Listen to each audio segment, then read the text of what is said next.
Hey, this is Danny here from Podcast Stories. Thanks so much for listening, and I'd love for you to get the latest episodes when they're released. So make sure to follow on your favourite podcast app or hop on over to podcasterstories.com/listen. If you enjoy the show and want to support it, you can do that at podcasterstories.com/support to join other supporters just like you. Thanks so much for being part of the Podcaster Stories community. And now, here's this week's episode.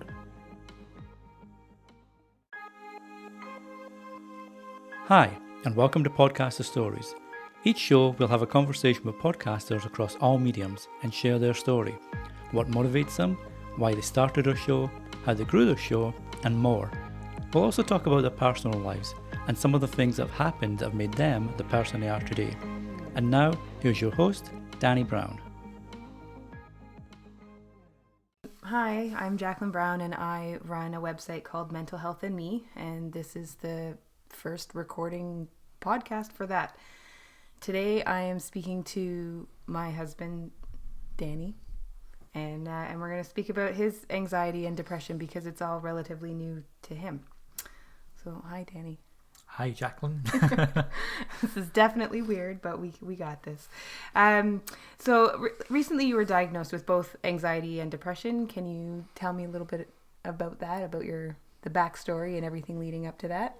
Yeah, so I think for the last 3-4 months, I've been feeling different, not in good places and just stressed out more and tired more and maybe quick to snap more and stuff like that. Didn't really put it down to anything. I just thought it was, either working a little bit late or whatever. And then it was just like one morning that, it just clicked. I was going to work.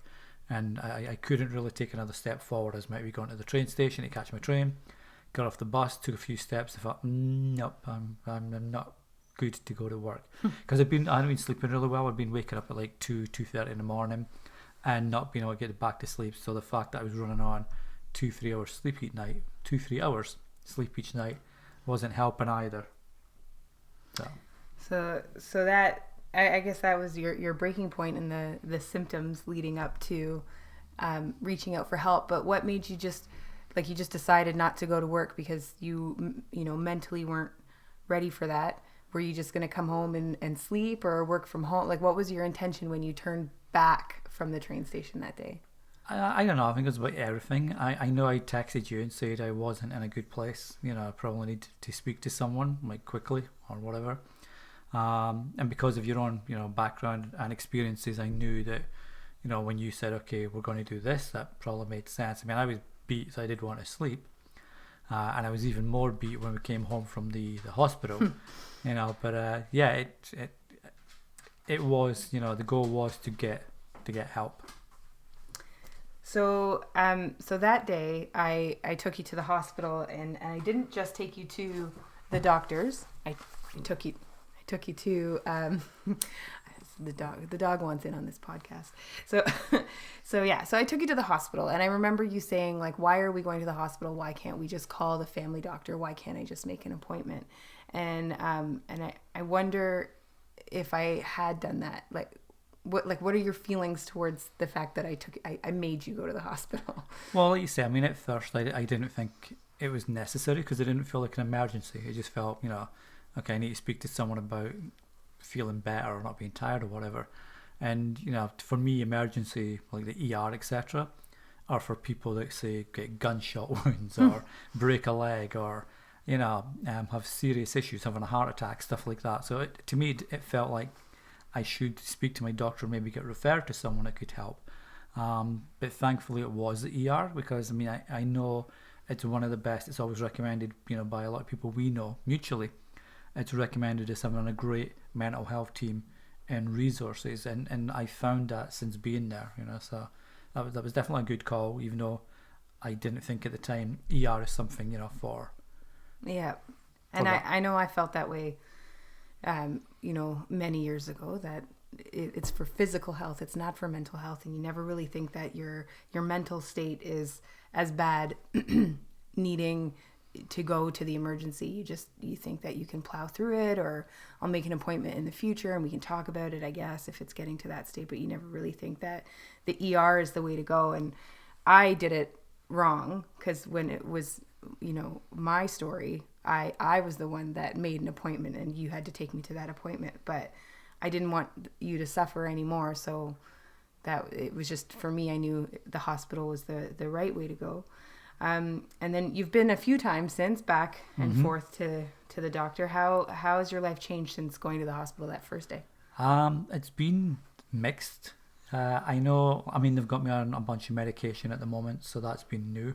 And the first batch of medication, I think he overdosed me a bit too much, and I know, I mean, this doctor's amazing. I know he came out to you in the waiting room and asked, if you'd seen any changes, and you'd said, yeah, he's more tired, and he went, yeah, it's my bad. Yeah, my bad. So he sent me on a course, but he sent me on clonazepam to start with, which is obviously an anti-anxiety medication, and the dosage was a bit high, but he had to bring my levels were way high when you took me in, and he could see that, and so he had to bring me down first to try to get me to a normalized level of anxiety, and he's just put me on a new course which is more about like panic attack or panic disorder medication, once again more to manage my anxiety, and then we can start talking about the depression and what caused that, what was the trigger, etc. But really to try to get me to a stable place, and then obviously he's put me on sleeping pills because I wasn't sleeping, and they're helping me sleep right through the night. So initially I was super tired and foggy and forgetful. I think I'm improving there, though I'm still forgetting some things, but not as bad as it was. That's good. Then you see some progress, but it's not an immediate fix. So, and I think you're starting to see that too. Yeah. Do you think these therapy sessions and medications are a quick fix to cure these illnesses, which we just talked about? Yeah, no, I mean, I've only been going, I don't know, 3 weeks, I think, 4 weeks, something like that, since first getting diagnosed. And I've known friends, like your own story, I know that it takes a while, and sometimes you don't get rid of depression, or you don't get rid of anxiety, you live with it, or you learn to live with it. And that's what the specialists have said. It's like a slow process. Don't expect results right away. Even the meds you're on will take 3-4 weeks to really kick in properly.